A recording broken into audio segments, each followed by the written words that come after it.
Welcome दोस्तों, आज हम लोग कक्षा 8 के गणित में अध्याय 2 वर्गमूल में प्रश्नावली 2.4 के अगले भाग में चल रहे हैं। इस भाग में हम लोग प्रश्न संख्या 3 के बाद से पढ़ेंगे।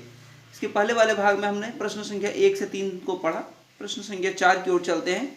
आइए हमारा प्रश्न संख्या 4 क्या बोलता है। निम्नलिखित संख्याओं में प्रत्येक के लिए वह सबसे छोटी संख्या ज्ञात कीजिए जिससे इस संख्या को भाग देने पर वह पूर्ण संख्या बन जाए। ज्ञात कीजिए, ज्ञात की गई संख्या का वर्गमूल भी हमें निकालना है।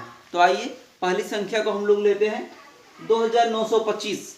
तो सर्वप्रथम हम इस दी हुई संख्या का अभाज्य गुणनफल निकाल लेते हैं और अभाज्य गुणनफल हमें प्राप्त हुआ 3 3 5 5 13। इस प्रकार प्राप्त अभाज्य गुणनखंड में से हम देख रहे हैं कि 13 का युग्म नहीं है। इसको हम लोग लिख लेंगे यहाँ पे 2925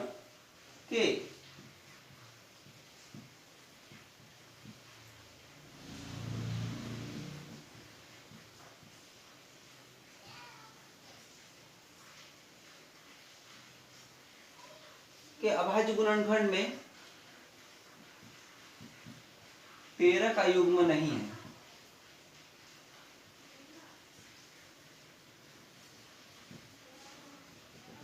तो वो छोटी संख्या से भाग देना था हमें, तो 13 से हम लोग डिवाइड कर देंगे।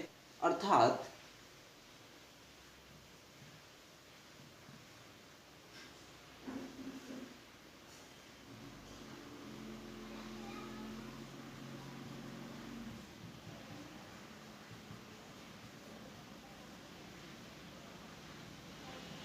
अर्थात 2925 डिवाइडेड बाई 13, 13 से भागा देंगे। इस प्रकार से हमें प्राप्त हो गई 225 और 225 इसकल टू अब हो जाएगा 3 इंटू 3 5 इंटू 5।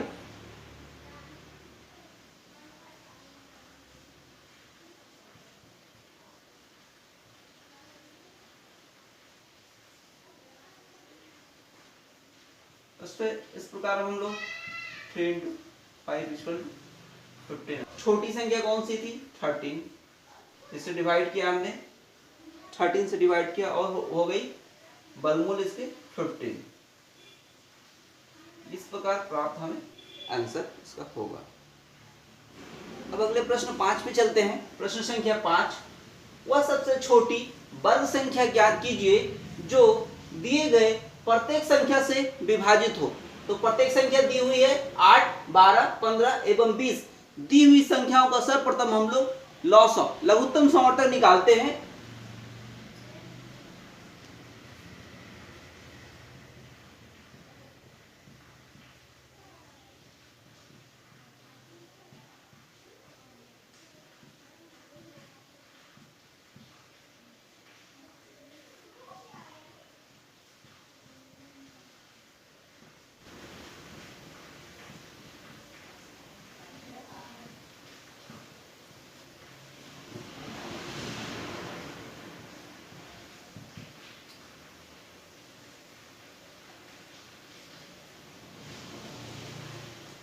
इस प्रकार से हमें लॉसअ प्राप्त हो गया।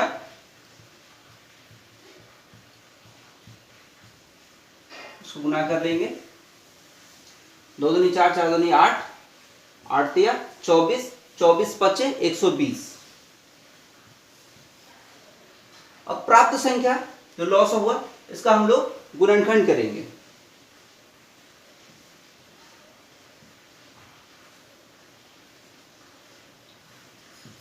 गुणनखंड से हमें यही संख्याएं प्राप्त होगी।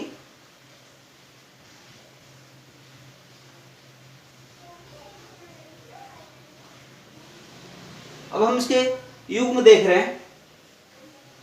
सब ये युग्म लगा, 2, 3, 5 का कोई भी युग्म नहीं है।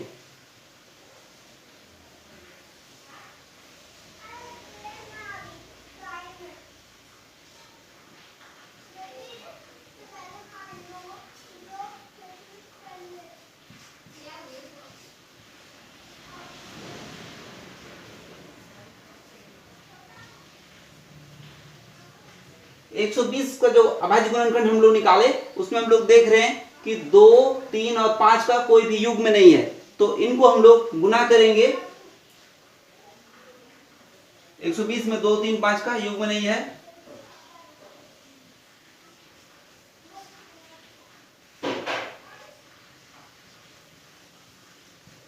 पांच या 15, 15 दूनी 30, 30।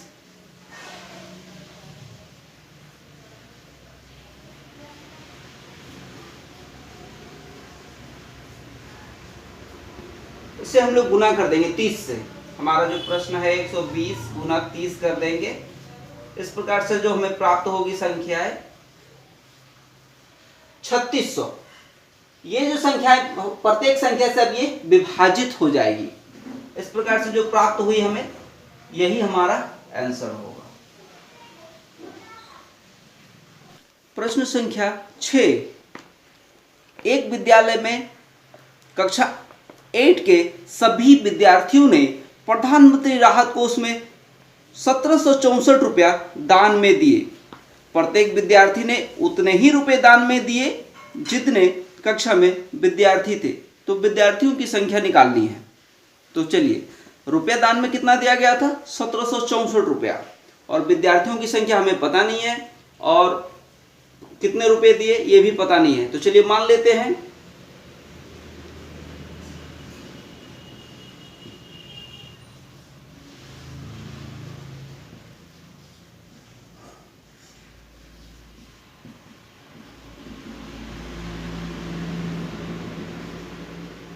हमने विद्यार्थियों की संख्या x मान ली है, अतः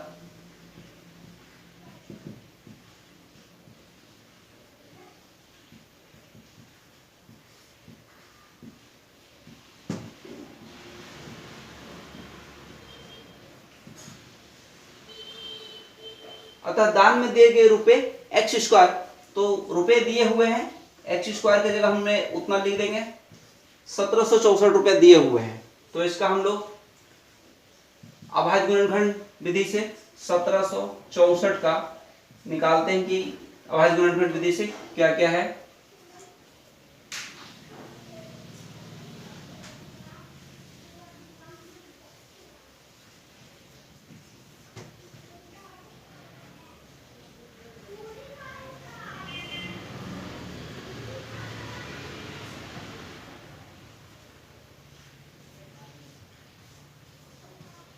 तो इस प्रकार हमें प्राप्त हो गया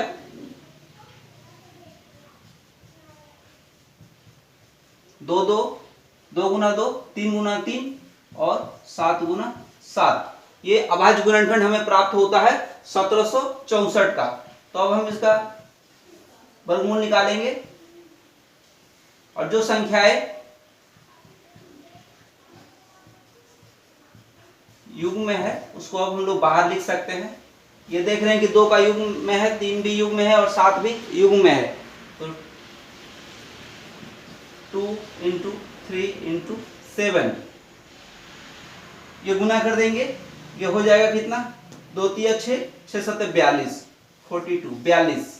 अतः इस प्रकार हमें विद्यार्थियों की संख्या प्राप्त हो गई। विद्यार्थी की संख्या हमारा 42 हो जाएगा। अतः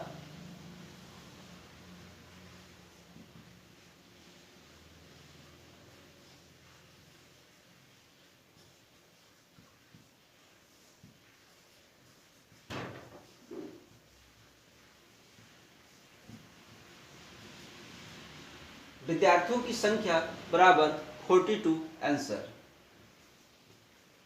तो इससे हमें पता चलता है कि कुल 42 विद्यार्थी थे और उन्होंने 42 रुपया करके जमा दिए, तभी जाकर के कुल दान में दी गई रुपया 1764 होगी। अब हम लोग अगले प्रश्न संख्या 7। शमसुल ने एक विद्यालय में विद्यार्थियों के बीच टॉफियां बांटी। टॉफियां सभी को पसंद है, सभी बच्चों को पसंद है चॉकलेट, तो चॉकलेट बांटी गई। टॉफी बांटने के लिए विद्यार्थियों को पंक्तियों में खड़ा किया गया।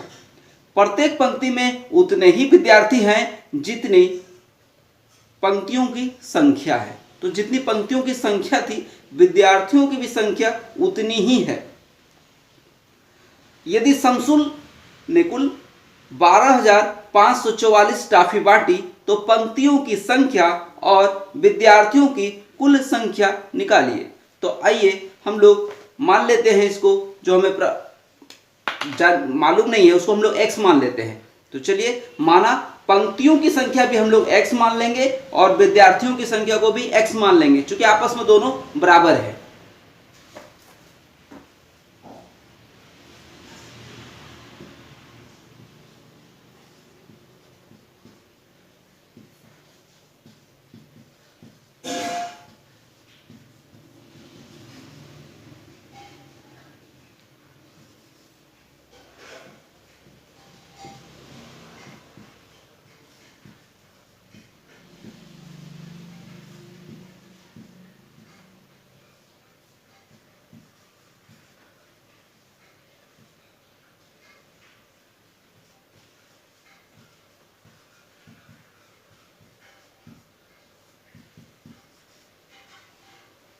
अब प्रश्न में दी गई हुई संख्या 12,544 है, इसलिए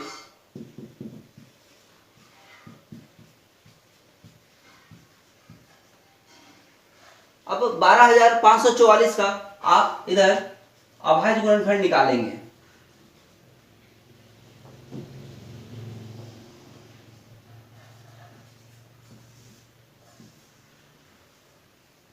तो सर्वप्रथम हम लोग 2 से स्टार्ट करते हैं, 2 से देंगे। 2 6 12, फिर 2 दूनी 4, फिर यहां लगेगा कितना 2 7 14 और 2 दूनी 4। इसी प्रकार इसको देना है तब तक जब तक ये यहाँ 1 नहीं हो जाए। इसी प्रकार हम लोग यहाँ चलते रहेंगे। आप प्रयास करिए जब तक कि 1 नहीं हो जाएंगे। फिर हम लोग यहाँ लिखेंगे जो जो संख्या हमें प्राप्त होगी उसको हम लोग यहाँ पे लिखेंगे। आपको प्राप्त हुई है 2 की संख्या है 8 बार और 7 है 2 बार, इसको हम लोग लिख लेंगे।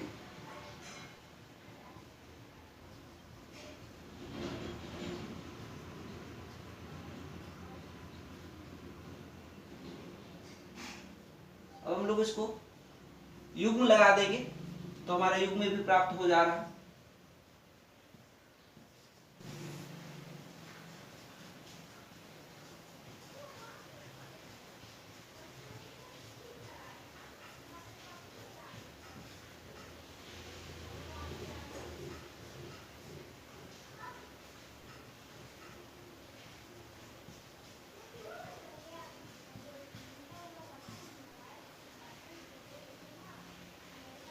अब इसको आपस में हम लोग इसको गुना कर लेंगे। 2 दूनी 4, 4 दूनी 8, इधर 8 हो गया, फिर 8 दूनी 16, 16 सत्ते 112।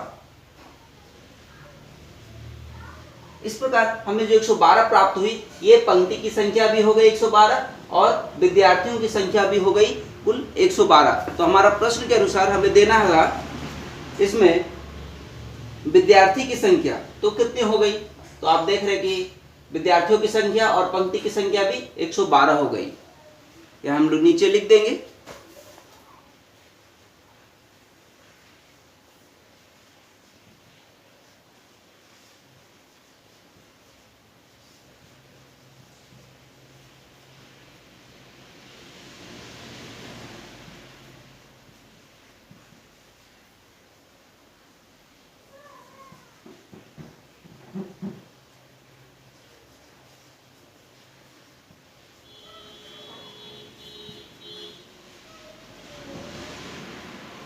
इस प्रकार हमें विद्यार्थियों की संख्या प्राप्त हो गई 112, पंक्ति की भी संख्या है 112।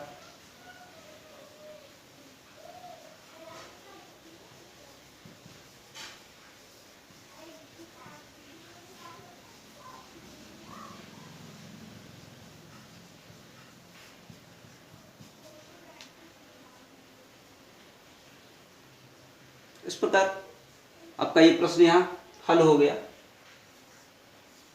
प्रश्न संख्या 8। एक आयत का क्षेत्रफल 1764 सेंटीमीटर स्क्वायर दी हुई है।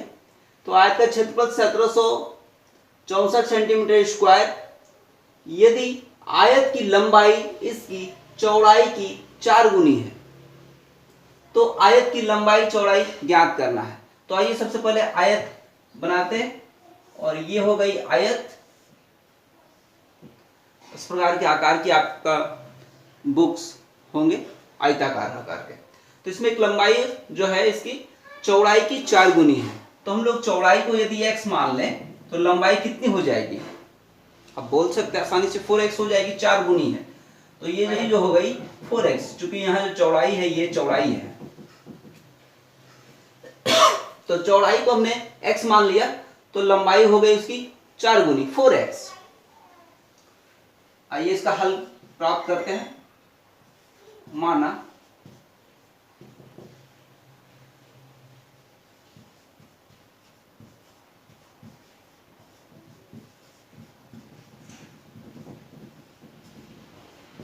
चौड़ाई बराबर x, चौड़ाई को हमने x मान लिया और लंबाई अब आपको पता हो गया कितना हो जाएगा, लंबाई इसका 4x।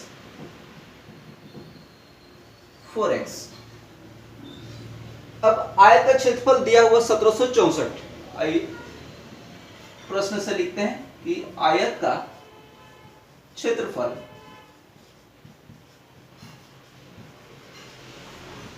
1764 दी हुई है। अब आयत का क्षेत्रफल का सब समीकरण का हम लोग इस्तेमाल करेंगे। आयत का क्षेत्रफल बराबर होता है लंबाई गुना चौड़ाई।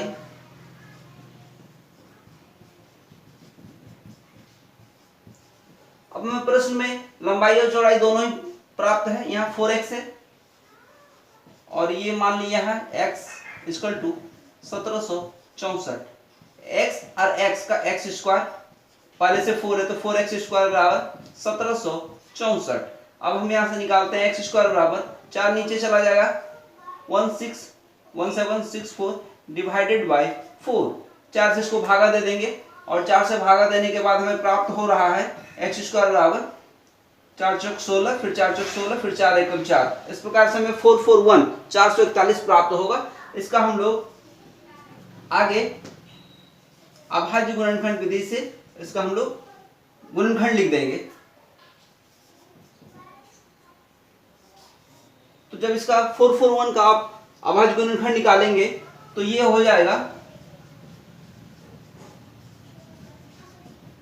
इसका 3 का भी युग्म लग रहा, 7 का भी युग्म लग रहा। तो 7x इक्वल टू 3 इंटू 7, 7 या 21। अब x बराबर 21 प्राप्त हो गई। तो यहाँ स्पेस नीचे नहीं दिखेगा, यहाँ बनाया जा रहा है आपको सुविधा के लिए। अब हमने x बराबर निकाल लिया 21, ये 21 है। तो x माना था हमने चौड़ाई को, चौड़ाई को हमने x मान लिया था। तो चौड़ाई हमारी हो गई x 21 और लंबाई उसकी 4 गुनी। तो 21 की 4 गुना कर देंगे तो लंबाई भी प्राप्त हो जाएगा। इसलिए चौड़ाई बराबर 21 cm, चूंकि सेंटीमीटर में होगा, क्षेत्रफल सेंटीमीटर स्क्वायर दिया हुआ था, और लंबाई